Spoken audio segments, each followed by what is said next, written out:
Pokemon cards are in the weirdest position in history right now, and I feel we are only at the beginning of what's to come. Though before we get into this video, I'm actually gifting this Chansey illustration rare to one subscriber. Now, if I do reply to your comment with this Litten emoji, then this illustration rare is being sent your way. And hey, if you are new to the channel, welcome. My name's Phil. Feel free to subscribe, and let's get into the world of Pokemon collectibles because this video is wild, dude, and I'm not joking, but there is some crazy price changes happening right now. I mean, the market is just tumbling, dude, and it's kind of worrying to see how far it's falling at the moment. And I think one question that comes up right now, right, is what is actually causing this?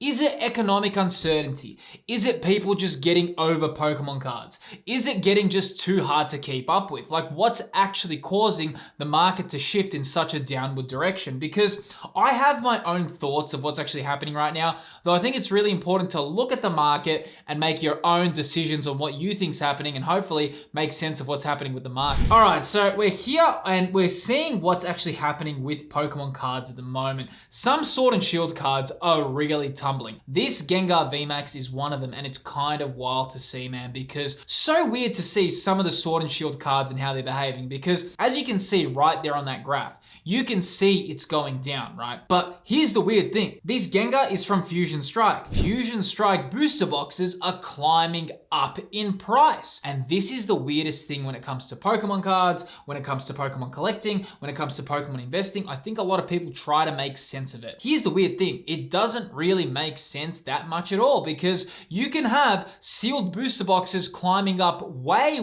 in price, and you can have the top chase cards of those sets coming down in price, which is actually what's happening right now. You can see this Gengar, check this out. You can see this Gengar selling at March for 721 US. Right now, look at that, selling for $578. Now, what's so crazy about this, it's not so much the fact that it's come down in price. Like I said, what's weird is if you try and make sense of it, because if Fusion Strike booster boxes are coming up in price, wouldn't it make sense that the top chase cards of Fusion Strike would also be coming up in price? Like, doesn't that make logical sense? Well, as you can see, the market doesn't think so. And this has happened a lot, right? Like when Blooming Waters came out, we finally got more Pokemon 151 on the market. And do you know what happened? No joke, Blooming Waters came out and Pokemon 151 singles went up in price. How does that happen? Where on earth is the logic in that? You've got more product coming on the market and the singles are now coming up in price. Shouldn't they be going down in price? That's actually what happened. Kind of similar with this, man. You can see, yes, it's coming down right now in price. Yes, it's weird. No one kind of can make sense of it, but you know, the market is having a pullback. Same thing when you look at the Giratina V. Yes, these are Sword and Shield cards, but Sword and Shield is really losing some of its high points in the market. I don't know, man. Like, sometimes I feel this whole Pokemon frenzy that we've experienced is how much is legitimate, how much is just people hyping one another up. And like, I don't think a lot of people just sometimes take a step back and realize like, wow, what are we buying, dude? Like sometimes I kind of talk about this, right? There may be like a bit of an awakening where people just go, did I just spend that much money on Pokemon cards? Like, has anyone ever actually thought that that may happen? Because like, look at this, right? Giratina V was selling for $707. Right now selling for $542 in the last 3 months. That's a pretty big pullback. And I think, you know, is it economic uncertainty, right? Are people a little bit concerned that the economy is going weird? No one knows what's happening. Oh, you know, where do I place my money? Or are people just really confident in collectibles? Because there are a few risks when you think about paying such high prices for Pokemon cards. Number one, you're kind of counting that a lot of people are going to still be collecting in the future. I personally have been playing Pokemon games since I was a kid. I've been collecting Pokemon cards, Yu-Gi-Oh cards for a very long time. So for me, I'm not too worried about whether my cards are gonna go up majorly in price or come down in price, because I really love collecting, right? I've been doing it, it's very therapeutic for me, right? But I know a lot of people, they really care about the value of their cards. And I know I speak about card prices a lot, like my channel really covers that a lot. But at the same time, I have a very big, deep appreciation for collecting. And for me, it's just awesome being able to make content on YouTube, talking about Pokemon card prices, and at the same time have, you know, an amazing audience that, you know, connects with me, you know, they take the piss out of me, they do all this. It's actually really cool to see. But at the same time, man, you kind of got to ask yourself, when all this dust settles and a lot of people that, aren't really that legitimately connected to cards, they maybe didn't collect that much as kids, maybe they didn't have a thing where they had to hide that they were collecting Yu-Gi-Oh! And Pokemon, during their teenage years because they were embarrassed. Everyone says, oh, during the summer period, this is what always happens, which is true, but at the same time, you gotta think, all these prices are right now upheld by a collective kind of cohort of people saying the price should be like this. But at the same time, if people don't care about it anymore, they're not going to get these prices. Yu-Gi-Oh! Was really doing well in 2021 and 2022. You look at Yu-Gi-Oh! Card prices now, they're nowhere near they were in 2021 and 2022 because people don't care about it as much anymore. And that can still happen with Pokemon cards. Don't think just because it's Pokemon, it's immune to that.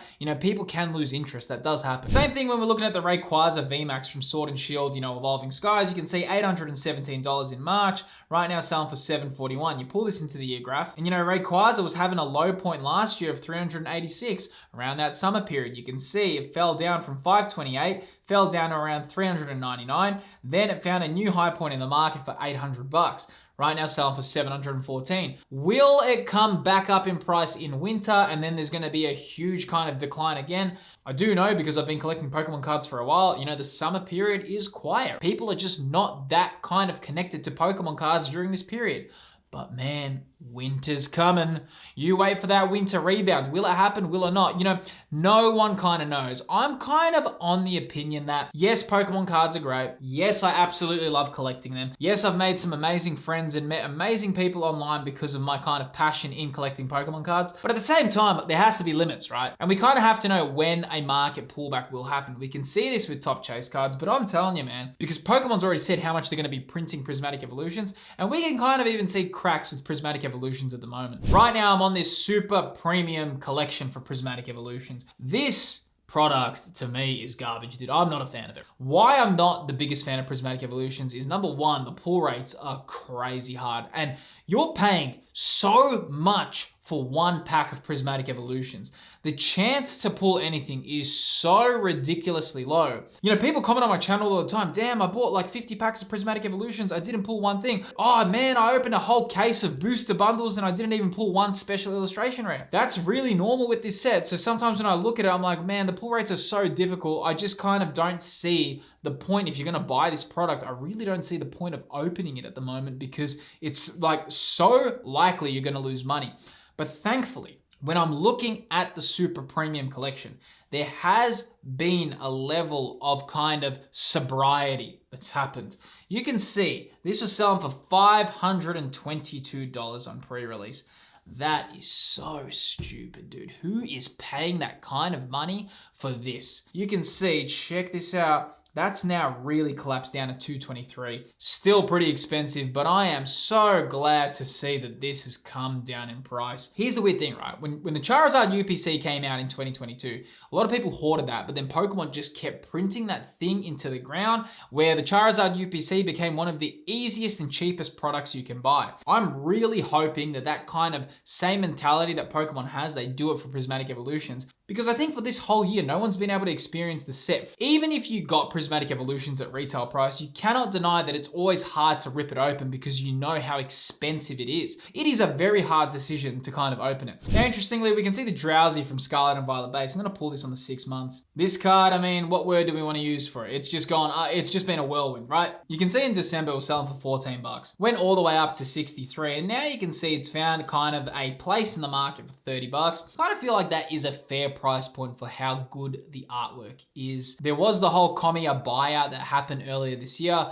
Drowzee, Brubonnet, Baxcalibur, they've all kind of returned to their normal price points. But then again, 30 bucks for this card, I do think is quite fair considering how great the artwork is. But we're gonna have to see what happens. Pokemon cards right now, a lot of people are just wondering what is happening. I think a lot of people are also getting a little bit like, maybe I'm not gonna spend too much on cards at the moment. Now, also, if you do wanna connect with the broader Pokemon community, one of the best places is my channel's Discord. You can actually ask specific questions about grading. You can find out about new sets. The server invite is in the video's description. You can see here the Latias EX Special Illustration Rare, really cool card, $254. kind of finding a low point right now for $177. So you can see that this summer period is being pretty brutal to Pokemon cards. There is a pretty significant market pullback happening, and I'm really happy about this. I know a lot of people are saying that, Pokemon cards will continue to decline. I think that there is a chance for that because I think there's a lot of fatigue. I make content about this. Pokemon cards are a massive thing in my life because, I'm making content about it every day. I have a whole Discord where I speak to so many people every day about Pokemon cards. I get DMs, I chat with everyone. But man, I'm not gonna lie to you, I can tell that people are fatigued. People don't even care if they can't get a set anymore. They're just like, you know what, I can't, it just is what it is.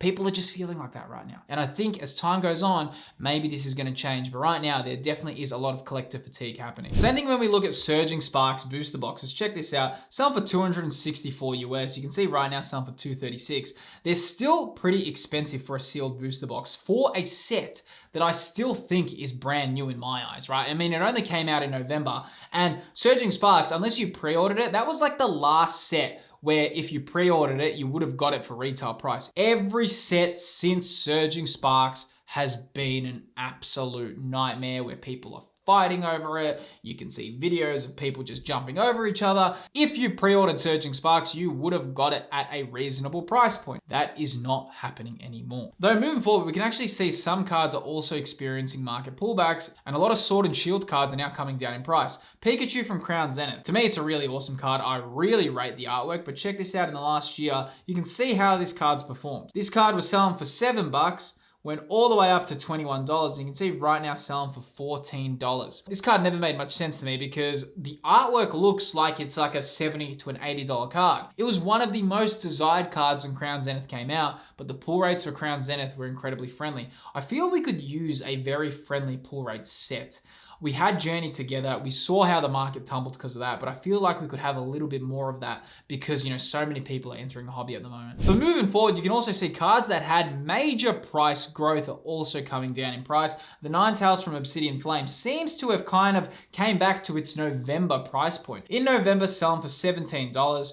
Went all the way up to $34, doubled in price. Right now you can see selling for $18. So really had this spike in price, coming down in price. We all know that's because reprints were announced. But, a lot of people couldn't even get their hands on reprints because one of the big issues right now that a lot of people are dealing with, yes, there's reprints, yes, there's more stock available and all this, but a lot of people are just struggling to get product. Like if I want to get some Pokemon cards, I know it's gonna be hard. I'm gonna have to pay more than I'm usually okay to pay. And it's kind of a hard decision when you're like, ugh, I've got so many other things I wanna buy in my life. The Nintendo Switch 2 is coming out. I really wanna buy that. Maybe I'm gonna have to say no to Black Bolt and White Flare. Maybe I'm gonna have to say no to getting a sealed booster box of Destined Rivals because I want my Switch 2. These are the decisions taking place right now. And of course, you can see the Groudon from Paradox Rift, really awesome card. You can see this card was selling for $104 in March, right now selling for $71. That is a brutal pullback. Huge percentage decrease on this Groudon.